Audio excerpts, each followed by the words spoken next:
Ms. Westfall comes in and screens each of the children for language and speech difficulties, because if a child cannot speak clearly, they're going to have a difficult time sounding out words. That can truly impact their reading ability, so keep that in mind as well. This is the teacher support team curriculum and instruction recommendations. And so the TST is going to recommend different resources and different interventions to put in place for that student.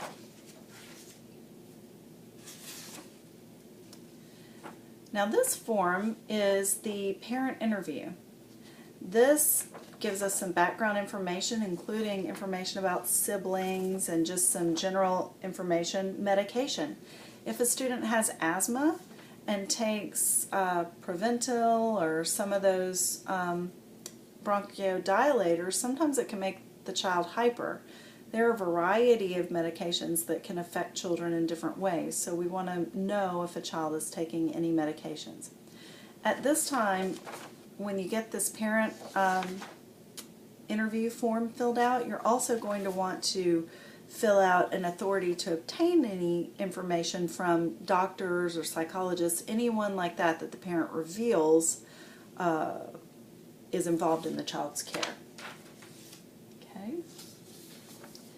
Here's a parent intervention invitation to a TST meeting, and the invitation is just something that Ms. Small fills out. This one has a student name on it, and sends home, and the parent is invited to attend. This is the request form for Tier 2. So we fill this out when a student enters Tier 2, and then we're going to fill this one out when a student enters Tier 3. Okay, so those are both different requests, but they're basically the same sorts of things.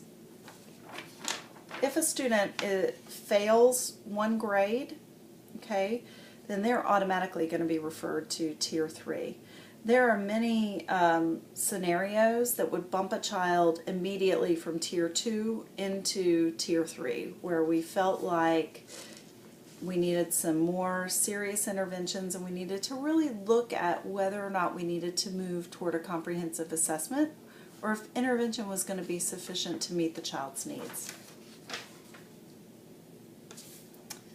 This form is the teacher support team student data sheet, and this has a lot of information on it that you're going to pull from your student's CUME and from their card. And you will put all of that information on there, and it gives a lot of different information, and we can look at that as a team on how best to help the student.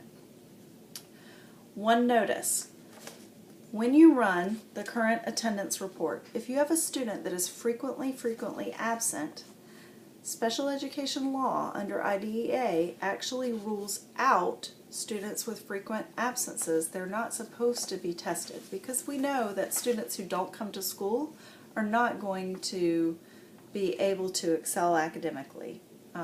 So there are several things that really impact a student's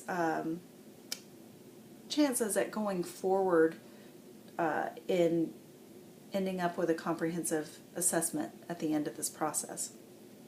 If a student has medical concerns, if the child has ADHD and that's ongoing, sometimes that can move toward quicker testing depending on the severity of the disability, and other times that can hold up the process, and it can be very frustrating. You want to make sure, however, that the student wouldn't, that intervention wouldn't be successful. The parent takes the child to the doctor, the child begins taking medication, and all of a sudden they can focus and they're doing great. Special education intervention is not necessary in that case. So we want to be careful that we're not putting everyone in special education. That's for only the most severe of problems where all normal interventions and measures that are research-based are not helping the student to achieve academically or behaviorally. All right.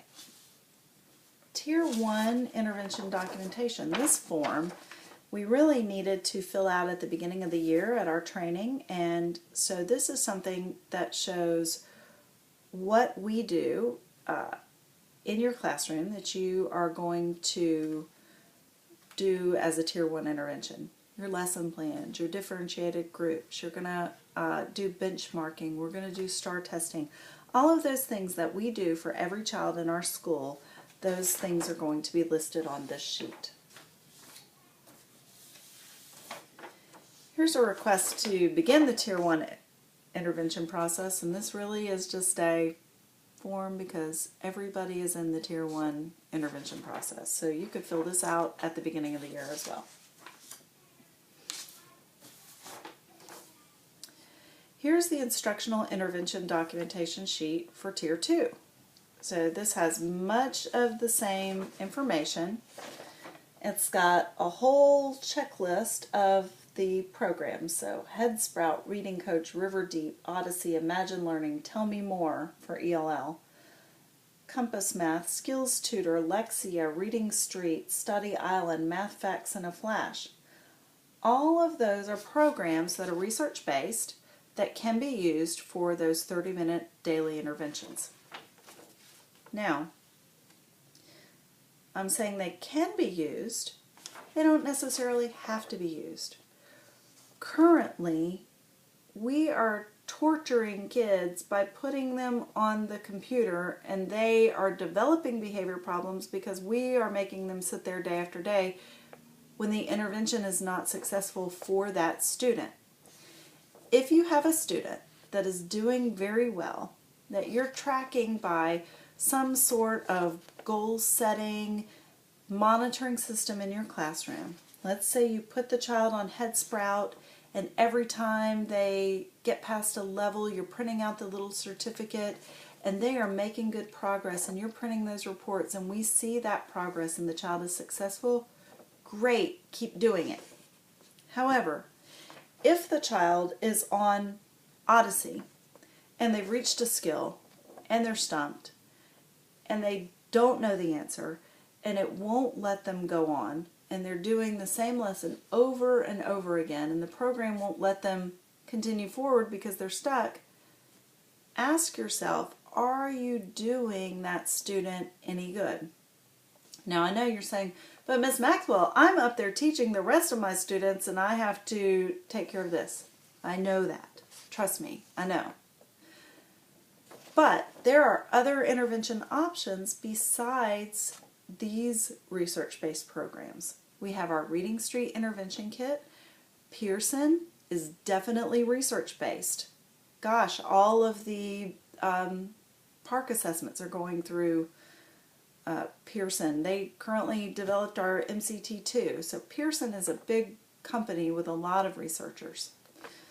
And we also have the Florida Centers, which were developed through Florida State University and their educational lab. So there are other options for interventions that involve a human being, teacher or assistant, sitting down with a student and documenting, doing the lessons with that student and documenting what is done and documenting if the child got it correct or didn't. For example, let's say that you had 8 out of 10 trials, you're trying to develop reading fluency and you're working on sight words, and your intervention is to flash some sight words. The child got 8 words out of 10. You're going to document 80% correct, and that's going to be an intervention for that child for 30 minutes. Okay? Tier 2 session review. Let's look at this. A Tier 2 session is defined as one 30-minute intervention period per day. All interventions must be reviewed after the 20th and 40th sessions completed within 50 school days. If a student's making progress, the TST may recommend the student remain in Tier 2 If the student is not making progress, we might want to go on to Tier 3. Okay? Now, if a student is not making progress, I would say, why are we, the definition of insanity is continuing to do the same thing over and over again and expecting different results. If I'm putting a student on a computer program and they're not learning to read, when that's our goal, to teach them to read, then we better do something else. So, let's think about what the something else is and how do we document that. This handy dandy form can be used for Tier 2 or Tier 3. Now one of the other problems with the computer programs is that sometimes the child will sit there, and they're on the computer, and they're thinking, or they're daydreaming, or they're whatever, and they didn't move the mouse enough, and the timer on the report stopped. This is documentation for you to put the total number and your signature. Make sure that you do this ethically, that if you say a child is on the computer for 30 minutes, they really must be on the computer for 30 minutes.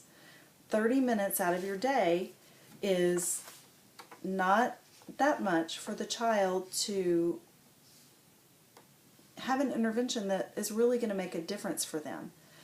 That's why we have to really think at Arlington about what is going to make a difference for our kids and prescribe the correct intervention for the students. All right, we've got the session review, and then we've got the instructional intervention documentation for Tier 3. And then there's a Tier 3 intervention session review. The thing that I want to impress upon you is to make sure that you are doing those interventions. If you get all the way to your 20th session and Ms. Small goes back and the interventions were done for 15 minutes one day, and 20 minutes the next day, and then